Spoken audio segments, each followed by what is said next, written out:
if two or more factions claim to be that political party in keeping with the principles discussed in the said judgment.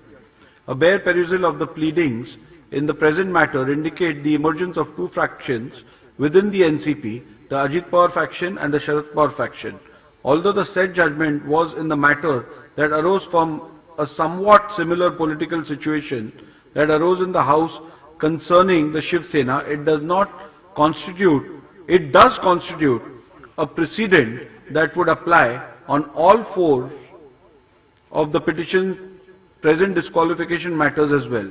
Hence, keeping in view the similar factual matrix and the law laid down by the Honorable Supreme Court in Subhash Desai Supra, I will prima facie determine which faction is the real political party for the purpose of adjudicating these disqualification petitions. The said preliminary determination is necessary before examining the merits and deciding whether respondents have incurred disqualification under the 10th schedule of the Constitution of India. Therefore, to quote, the preliminary issue that arises for my consideration before delving into the merits of disqualification petition under the 10th schedule is which among the two factions was the real NCP political party for the purpose of deciding the present disqualification petitions. The other issue framed for my consideration in this group of disqualification petitions is whether the respondents have incurred disqualification in terms of paragraph 2(1)(a) of the 10th schedule of the Constitution of India on account of their alleged acts, omissions and/or conduct.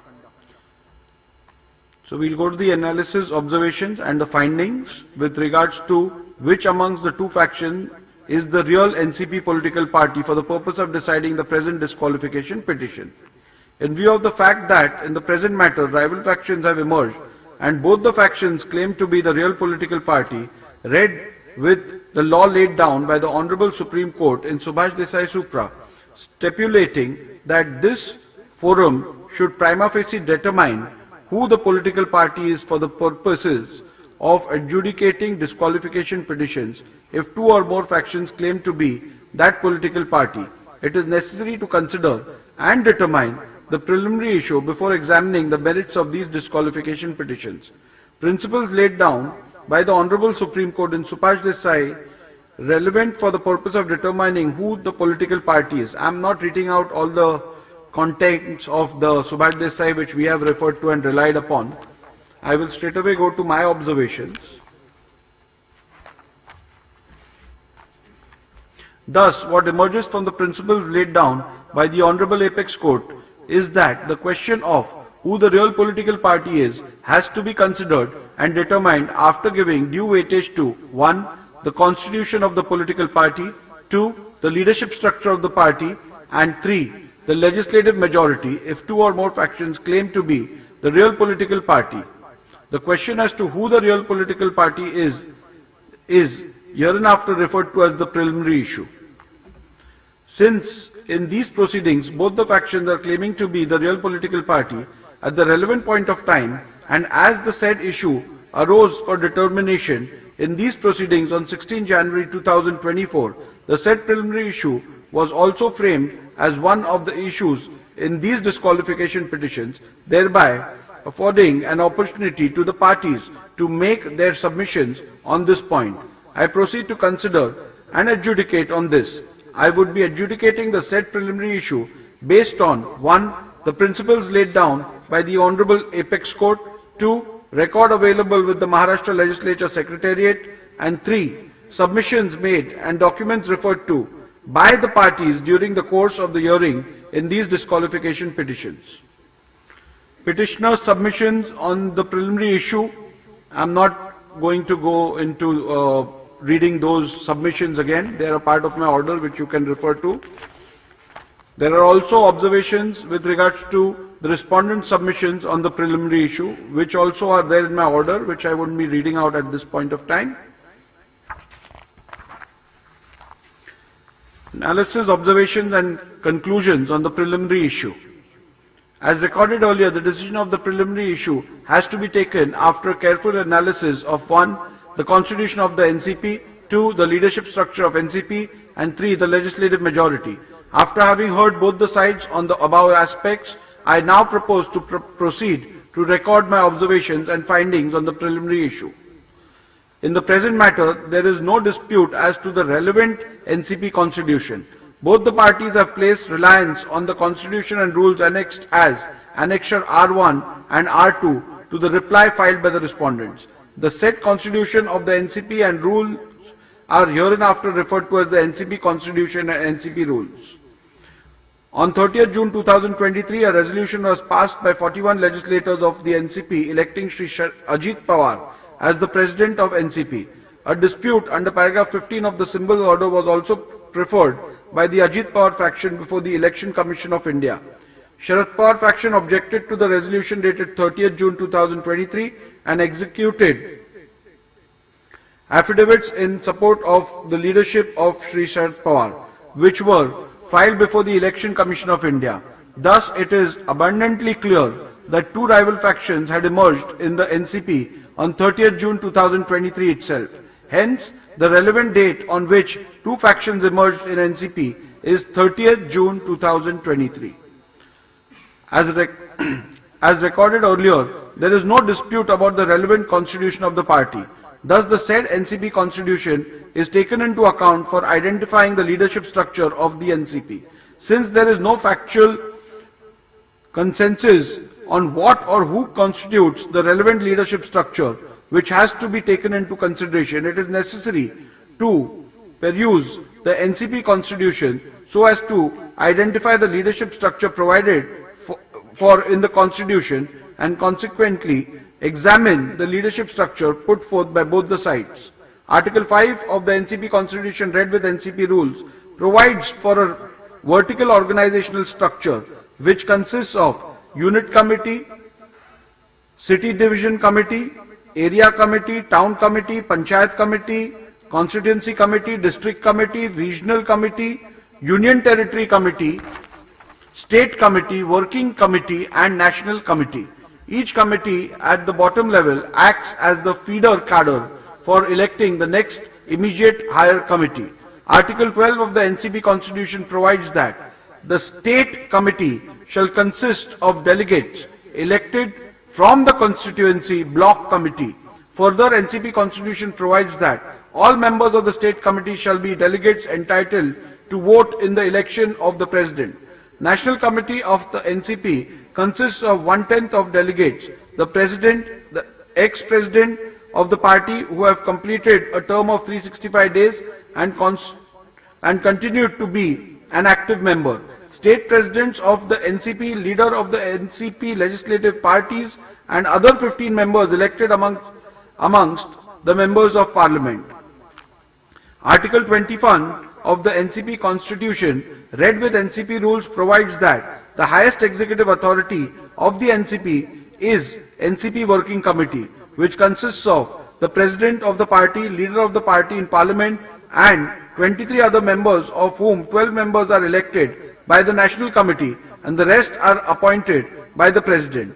The said Article 21 further provides that the highest executive authority of the party, i.e. the NCP National Working Committee, shall have the power to carry out the policies and programs laid down by the party, and it shall be the final authority in all matters regarding interpretation and application of the provisions of the NCP Constitution.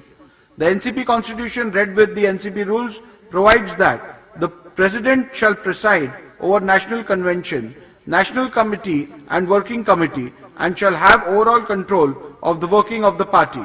It further provides that any decision connected with policy matters or on other important political issues will be announced by the President and nobody shall openly question or challenge any such decision or statement.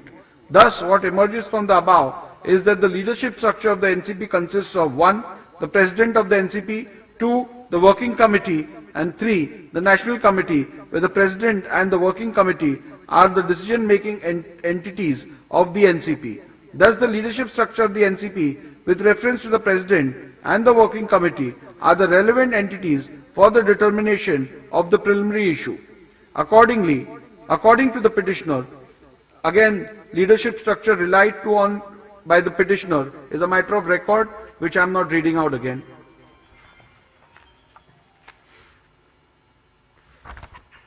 According to the petitioner, a valid leadership structure in consonance with the NCP constitution exists, as is evident from the letter dated 15 September 2022 issued by Shri T.P. Pitambaram Master, addressed to the Election Commission, intimating details of organizational elections held in the year 2022, and 2. The internal NCP correspondence by way of notification dated 15 September 2022 issued by Shri Praful Patel, intimating the national office bearers, working committee members, state union territory presidents, etc.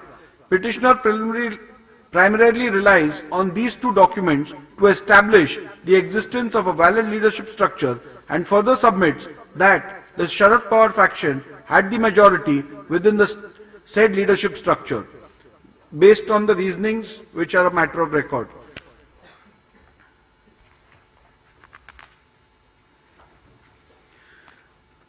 The respondent, however, countered this leadership structure on the grounds that the said leadership structure cannot be taken into account, as the said leadership structure came into existence without following the due process of election appointment as provided in the NCP constitution. In this regard, the respondent made the following submissions, which is again matter of record.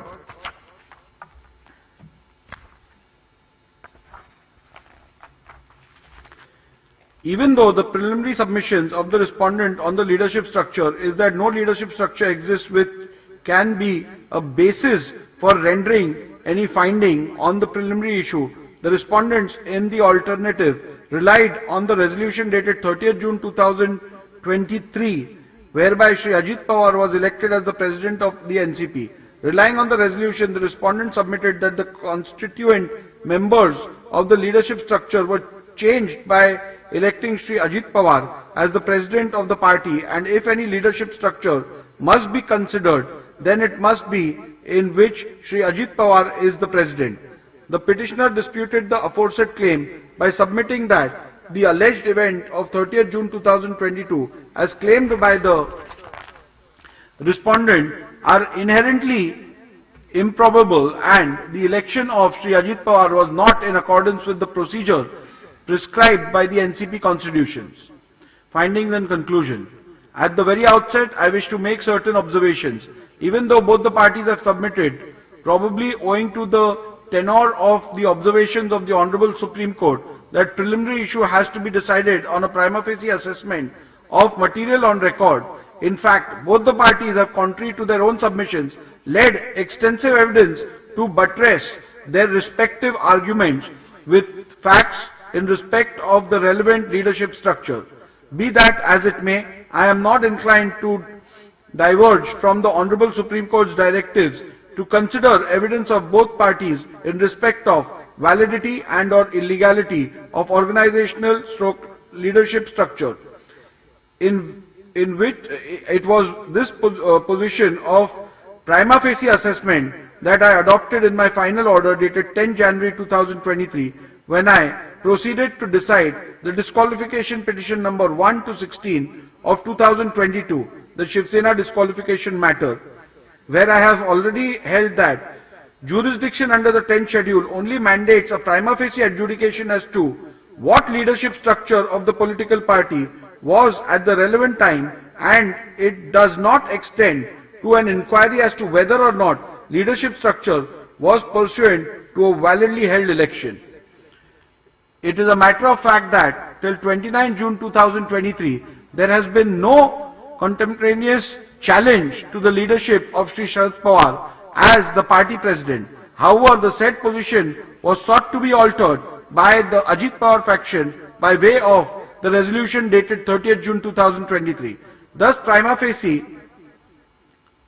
as on 30th June 2023, there existed two parallel claims in respect of the NCP leadership, the one according to the petitioner claiming Shri Sharad Pawar is the party president, and the other one claimed by the respondents where Shri Ajit Pawar is the party president. In order to try and demonstrate that their separate claims to the leadership of the party by their respective presidents, both the parties have led oral and documentary evidence and argued exhaustively. Both the parties claim that it is their leader who was validly elected according to the NCP constitution, and the claim of the other side therefore cannot be entertained. Furthermore, both parties claim that other side's claim as to the leader's election as the party president was not accordance with the NCP constitution. As noted earlier, under the 10th schedule, while deciding the preliminary issue, I cannot go into the validity and or legality of elections to the leadership. I am therefore confronted with the rival assertions which clearly indicate the existence of two persons claiming leadership of the party. It is to be noted at this juncture that the respondent number 1 to 9 of petition number 1 of 2023 joined the government on 2nd July 2023. The resolution electing Shri Ajit Pawar came to be passed on 30th June 2023. This leads to a peculiar situation where there are seen to exist two parallel leadership structures and two party presidents prior to the alleged conduct attracting disqualification. Undoubtedly, the rival parties have tried to lead evidence to justify their opposing stand about the validity of the election of their leader to the post of president. They have tried to show how their separate processes of election were justified by the NCP constitution. I am not inclined to go into their evidence or appreciate their evidence-based arguments because this would lead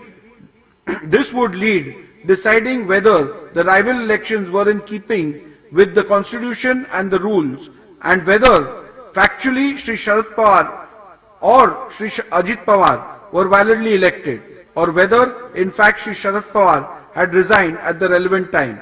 I possess no jurisdiction to issue any such declaratory orders. In the absence of such jurisdiction, which is certainly not available under the 10th schedule of the Constitution, or the wherewithal to examine the correctness, validity and legality of parallel claims of valid stroke legal elections, I need not and cannot undertake such an inquiry. Thus, for this reason alone, relying on the test of organizational stroke leadership structure to examine the two parallel rival claims in respect of the leadership about the post of party president, I cannot arrive at even a prima facie decision on the preliminary issue. Irrespective of my findings herein above, if the leadership structure relied on by the petitioner is looked at even for ascertaining the prima facie position, it is seen that it cannot form the basis for determining the preliminary issue for the following reasons. The petitioner's reliance on majority in NCP Working Committee cannot be taken into account for determining the preliminary issue, as the composition of the NCP Working Committee relied by the petitioner is not in conformity with the NCP Constitution. Article 21 of the NCP Constitution, read with NCP rules, provides that the highest executive authority of the NCP is NCP Working Committee, which consists of 1. The President of the party, 2. Leader of the party in Parliament, and 3. 23 other members, of whom 12 members are elected by the National Committee and rest are appointed by the President. A perusal of the documents relied on by the petitioner to show the composition of the NCP Working Committee indicates that the NCP Working Committee had 28 members, whereas the NCP Constitution provides for only maximum 25 members. The said document shows 16 permanent invitees, whereas the NCP Constitution does not provide for any permanent invitees. The petitioner submitted that in the National Committee, Sharad Pawar faction enjoyed the majority support amongst the delegates elected from the state committees. However, the petitioner has not provided any document which reflects the election of such delegates. Thus, in the absence of any record reflecting the election result and names of delegates, the said claim cannot be accepted by blindly appreciating it to be true. Thus, the submission of the petitioner that Sharad Pawar faction enjoyed majority support in the National Committee cannot be relied upon to determine organizational majority.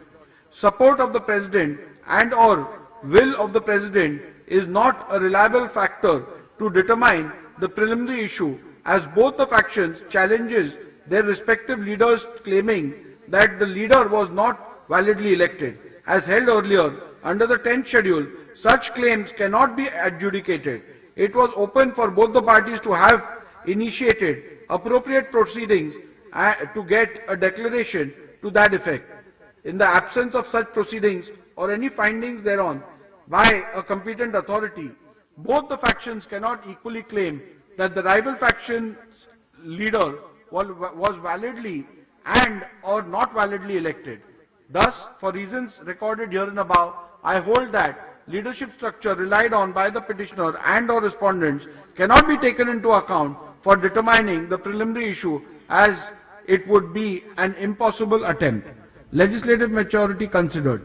As recorded earlier, the Honorable Supreme Court in Subhash Desai Supra has held that the question of who the real political party is has to be considered and determined after giving due weightage to 1. the NCP Constitution, 2. the leadership structure of the party, and 3. legislative majority if two or factions claiming to be the real political party. Having arrived at the conclusion that leadership structure and or organizational structure does not provide a reasonable outcome to settle the issue of which faction is the real political party, I now turn to the test or mechanism that exists based on the legislative majority. Before delving further, the petitioner's submission that legislative majority cannot at all be taken into consideration has to be considered. The petitioner has placed reliance on paragraph 102 to 111 of Subhash Desai Supra in support of this submission. However, a careful reading of Subhash Desai Supra shows that the said submission is misplaced. Paragraph 102 to 111 of Subhash Desai Supra deals with the issue of who appoints the leader and the whip of the party in house. In the said regard, it was held by the Honorable Supreme Court that it is not the legislature party but the political party which appoints the whip and the leader in the house. The ratio cannot be read to mean that the legislative majority cannot at all be considered while determining the preliminary issue. In paragraph 168 of the Subhash Desai Supra, the Honorable Supreme Court has in clear terms laid down that for the purpose of disqualification petitions, the Speaker, while deciding the issue of real political party, has to take into consideration the leadership structure specified and identifiable from the constitution of the party along with the legislative assembly majority. The only rider provided is in the said paragraph 168 was that determination of who the real political party is must not be based on a blind appreciation of legislative majority. This is only a rider provided so as to make it clear that even the leadership structure outside the legislative assembly is also a relevant factor in the determination of who the real political party is. It also indicates the legislative majority. It also indicates that legislative majority is also a factor that is not prohibited from consideration. Thus, the submissions of the petitioner that legislative majority cannot be taken as a factor in arriving at a decision on the preliminary issue is not correct and hence rejected. Needless to mention that it is well settled by Supreme Court that where the question arises as to which group is the party, strength of each group becomes an important and relevant factor. It is thus obvious why the legislative majority becomes relevant creation to be taken into account to decide which faction is the real political party. In the present matter, the legislative majority is undisputed. The respondents claim that Ajit Pawar faction had the support of 41 out of 53 MLAs is not disputed by the petitioners. Even otherwise, the resolution dated 30th June 2022 passed by the Ajit Pawar faction shows that prior to joining the government, Ajit Pawar faction outnumbered the Sharad Pawar faction. It is also imperative to note that the very fact that the Sharad Pawar faction has filed disqualification petitions against 41 MLAs of the Ajit Pawar faction itself indicates the numerical strength of each faction.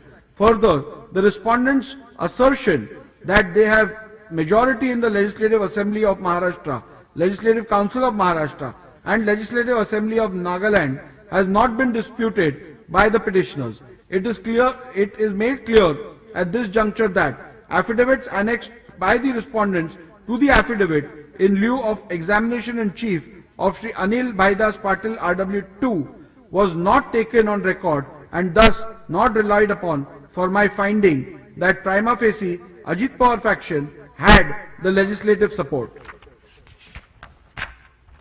The respondents' assertion that even the vote share secured by the legislators supporting the Ajit Pawar faction is sustainably large than the legislators supporting the Sharad Pawar faction is also not disputed by the petitioners. It is to be also noted that the petitioner has not claimed legislative majority in the manner and has not even attempted to demonstrate it.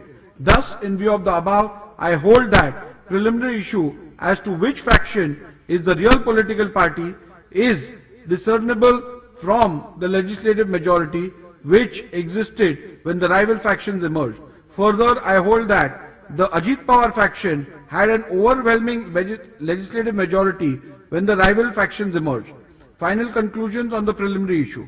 Thus, in view of my findings that the party constitution and leadership structure, organizational structure does not provide any reliable outcome to the question which faction is the real NCP political party, and consequently these cannot be yardsticks to determine which faction is the real political party, and to the legislative majority provides a clear and reliable answer to the question of which faction is the real NCP political party, I hold that the Ajit Pawar faction is the real NCP political party for the purposes of these disqualification petitions. Issue number 2. Have the respondents incurred disqualification in terms of paragraph 21A of the 10th schedule for the Constitution on account of their acts, omissions and or conduct? Now, with regards to this second issue, it's common again to the extent of the contents to group 1 and group 2. However, considering the importance of this issue, I may read it out in the second order as well, second group as well, even at the cost of repetition. The petitioner has concluded, the petitioner has contended that the respondents are liable to be disqualified on the following grounds.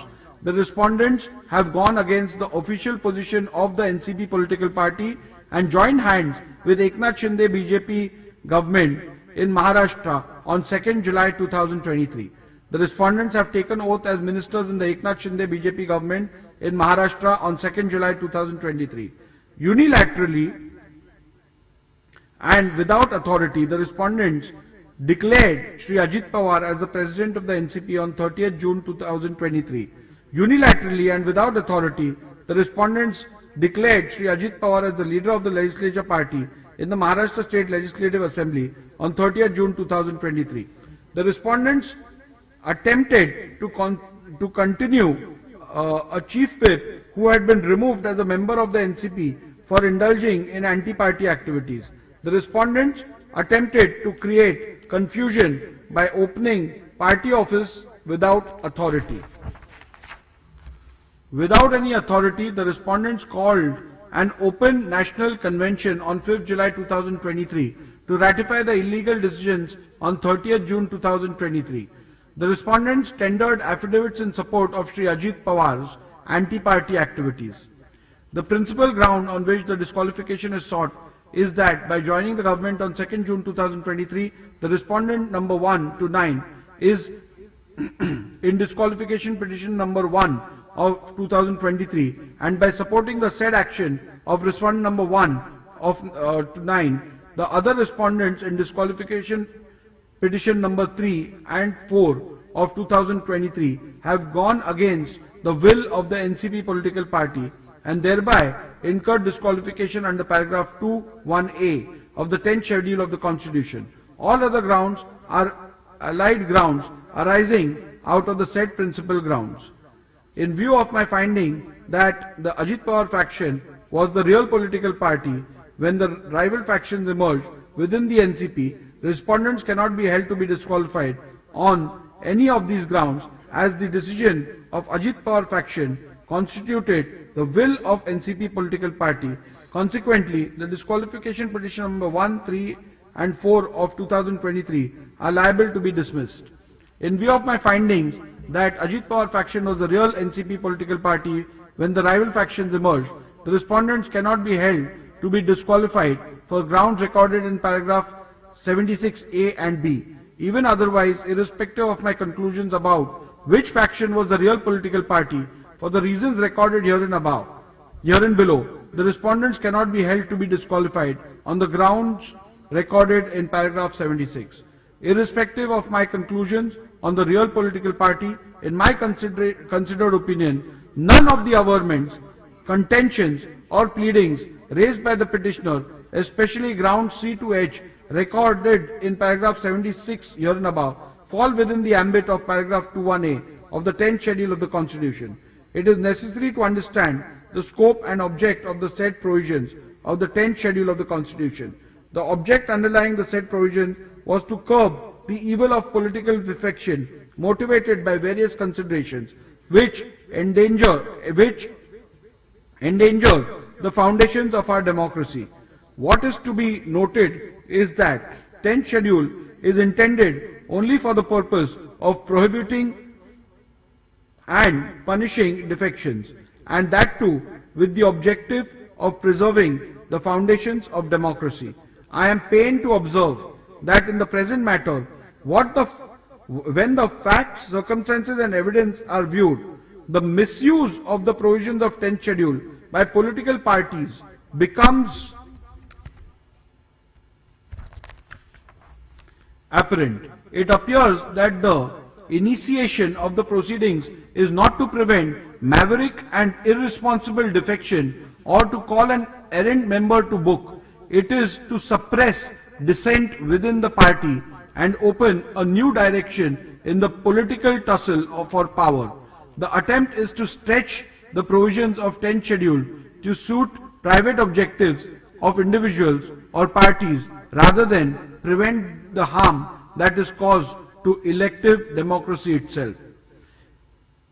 In the facts and circumstances brought before me, it is necessary to consider the cardinal question: does every act of a member of the legislature that may be described as defiance or dissent or behavior of group of members of the legislative party in the House that goes against some other group within their own party falls within the meaning of the term defection under paragraph 2 of the 10th schedule. As the Speaker and even as an elected representative, I witness the daily churning of politics as it plays out before me. I see members, their political leaders and their parties as if through a kaleidoscope, making and breaking into new forms, forging new alliances, undoing old relationships, striking out in unknown directions.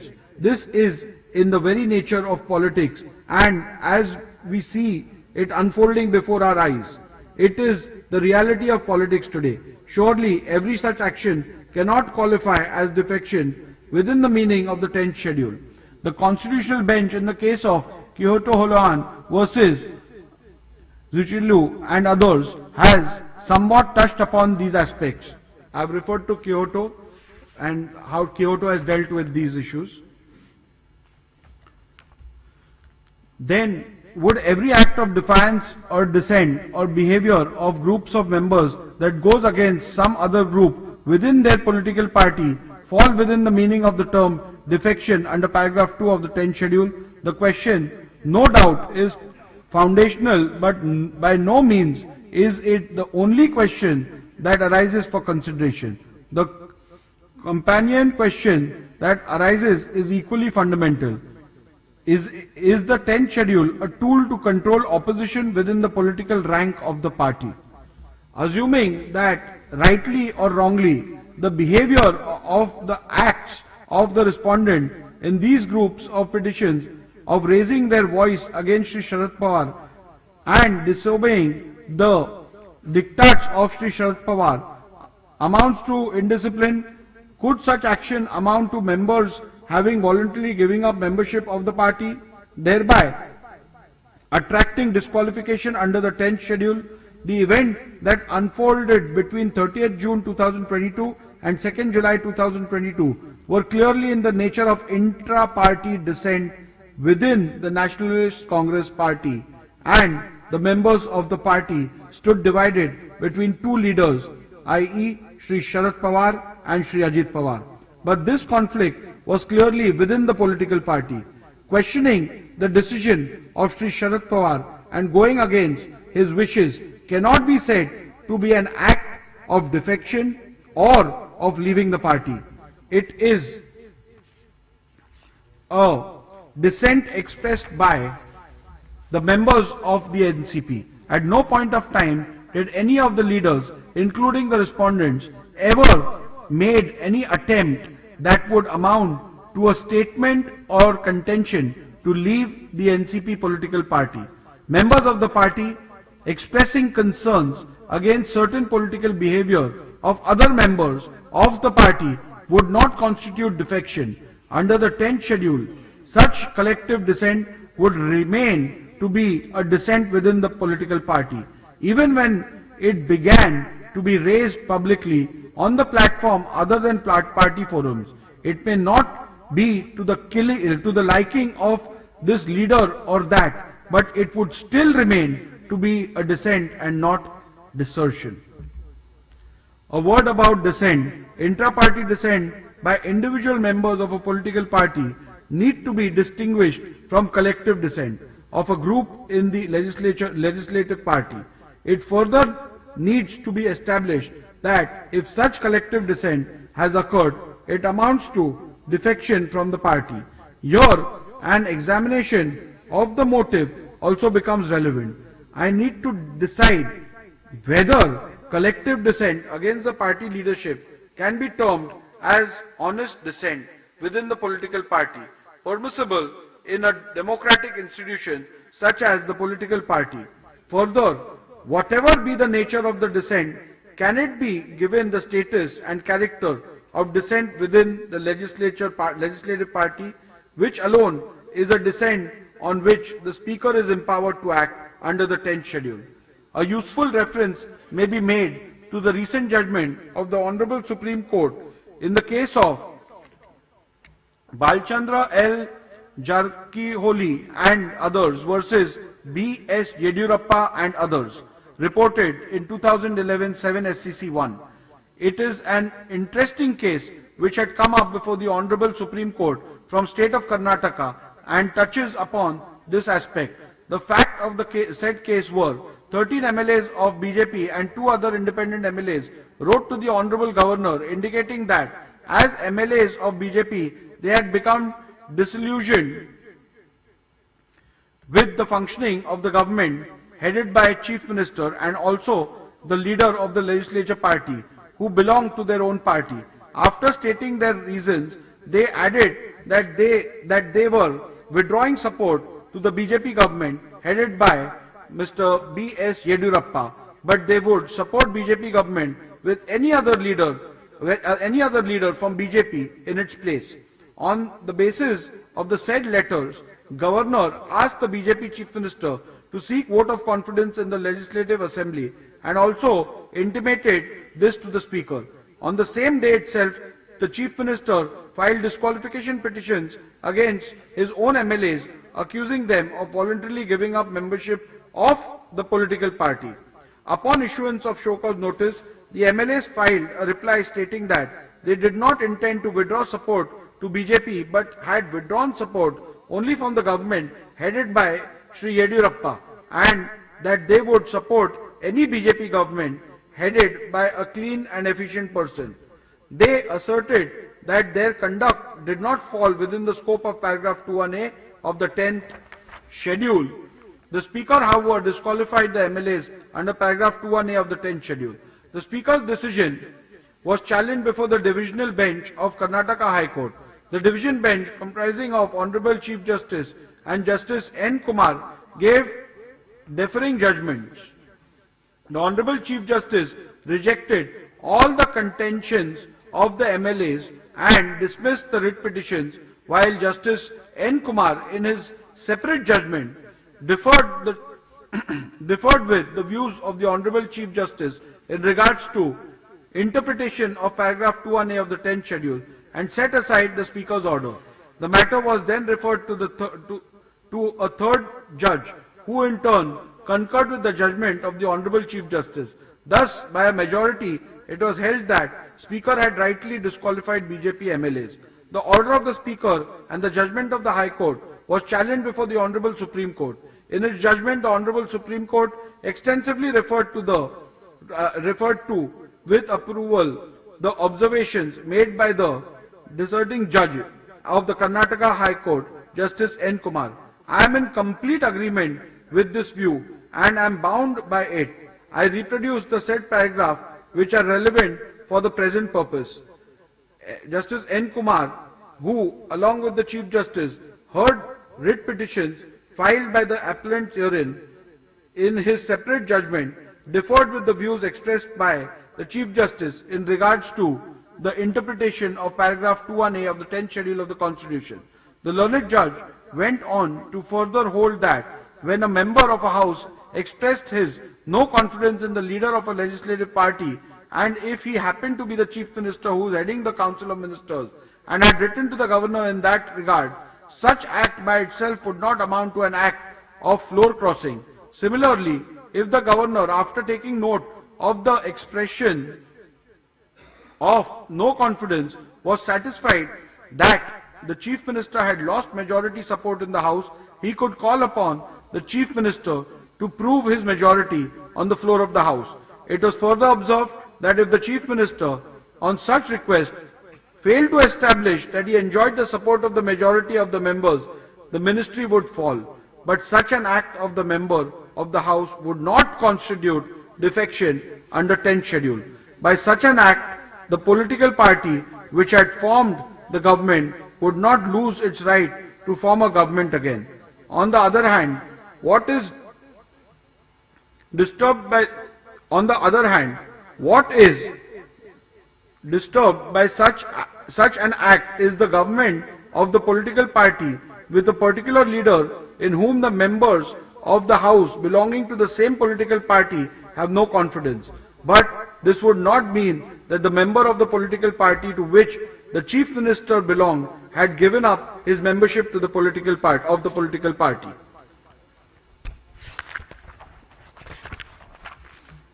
Having dealt with the various decisions referred to hereinabove, the learned judge came to the conclusion that it was clear that an act of no confidence in the leader of the legislative party does not amount to his voluntarily giving up membership of the political party.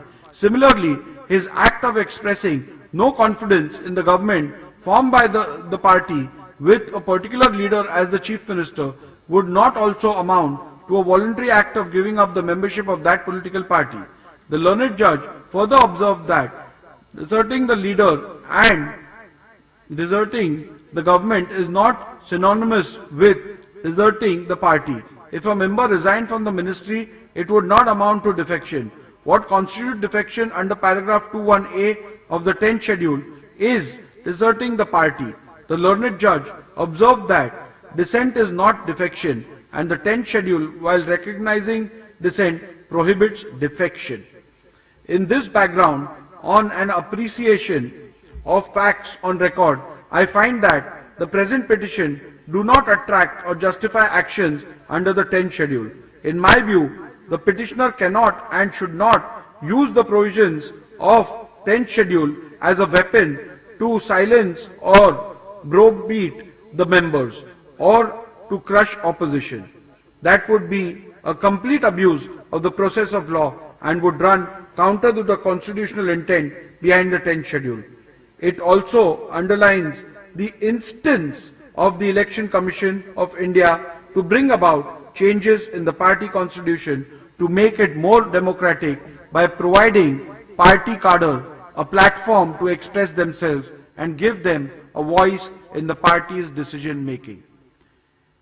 It may be it may be that some members go overboard and make some statements or do some acts which may be in breach of party discipline. It would be for the political party to deal with them appropriately and not for the 10th schedule. Looking at the degree or gravity of the indiscipline, the concerned members may be censured, admonished, or reprimanded or given a more extreme punishment such as suspension or expulsion from the party, as may be warranted by the party's rules. Even the most extreme punishment of expulsion from the party would not have the effect of these members losing their seat in the House. The members would remain as unattached members in the House, continuing to represent their constituencies, and they would still continue to be members of the political party for the purpose of 10th schedule. The 10th schedule is not intended to be used as a device for imposing inter-party discipline, much less for administering the party. No party leadership can use the provisions of 10th schedule as a deterrent to stifle the collective dissent of large number of members by threatening them with disqualification under the 10th schedule. In a given case, when a tussle for leadership arises between leaders in a political party, the elected members, as indeed the common party workers, usually cannot remain mute onlookers. They are compelled to choose sides. Whatever else may be the consequences of their action or inaction, the parties cannot expect that the Speaker's office be used to eradicate opposition or quell dissent in party ranks by employing the mechanism of the 10th schedule. 10th schedule can only enter the arena if members voluntarily give up membership of the party. As things stand, the Speaker has no role to play in the game of political tussle between warring party leaders. The Speaker's action of imposing penal consequences is prompted by the letter of the law or spirit behind the 10th schedule, which, in my considered view, is to preserve the democratic foundations of legislatures or the parliament. The Speaker must keep in mind this objective underlying the 10th schedule and see if the indiscipline falls within the provisions of paragraph 2(1)(a) of the 10th schedule. The Speaker must guard against the power under the 10th schedule from being invoked with ulterior motives for party gains. Thus, for the reasons stated above, respondents cannot be held to be disqualified on any of the grounds recorded in paragraph 76 C to H, as they do not amount to voluntarily giving up membership of the political party. Consequently, the disqualification petition number 1, 3 and 4 of 2023 are liable to be dismissed. In view of my conclusions and findings recorded here and above, petition number 1, 3 and 4 of 2023 are hereby dismissed.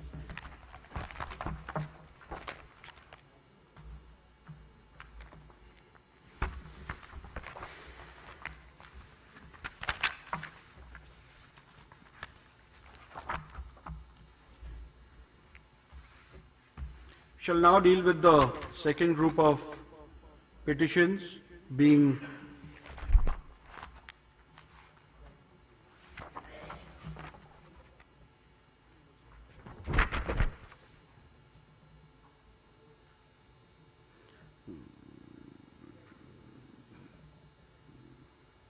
petition number 2 and 5 filed by the Ajit Pawar factions have been grouped as group 2. Really pronouncing the order for those petitions filed by the Ajit Pawar faction against the members belonging to the Sharad Pawar faction. The preliminary issue has already been decided, which is similar in both the groups, and I have already ruled on that and read out the relevant portions of the order which deal with that issue. Now, with regards to have respondents incurred disqualification in terms of paragraph 2(1)(a) of the 10th schedule of the Constitution on account of their acts, omissions and or conduct. So this is the respondents as in the Sharad Pawar faction MLAs whether through their acts and conducts do they qualify for disqualification under 2(1)(a). Petitioner has contended that the respondents are liable to be disqualified on the following grounds. A. Tendered affidavits in support of Shri Sharad Pawar without seeking permission of party president Shri Ajit Pawar.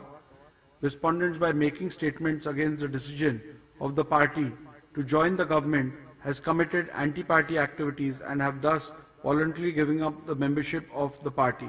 In my considered opinion, irrespective of my decision that the Ajit Pawar faction was the real NCP political party when the rival factions emerged, none of the averments, contentions or pleadings raised by the petitioner in this group of petitions shall fall within the ambit of paragraph 2(1)(a) of the 10th schedule of the Constitution.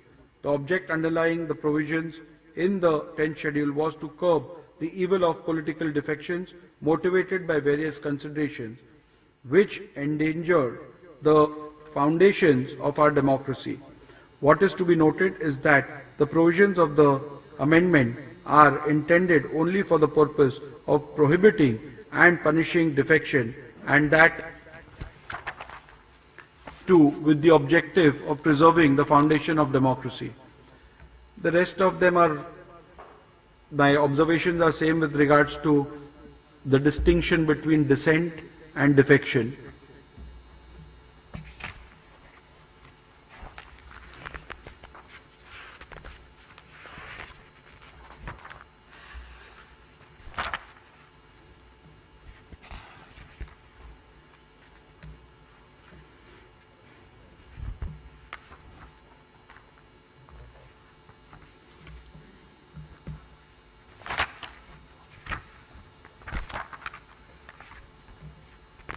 I have again quoted the Justice N. Kumar's observations and the Supreme Court's observation with regards to the issue with regards to dissent and defection. We've dealt with that in the previous order as well.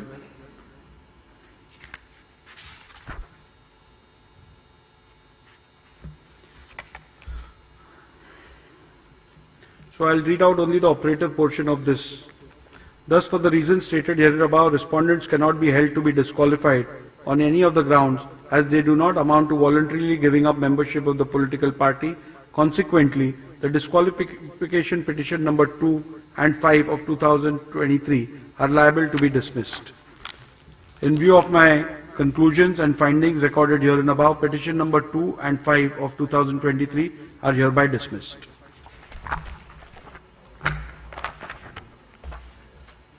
You all can apply for a certified copy, and the certified copy will be provided to you.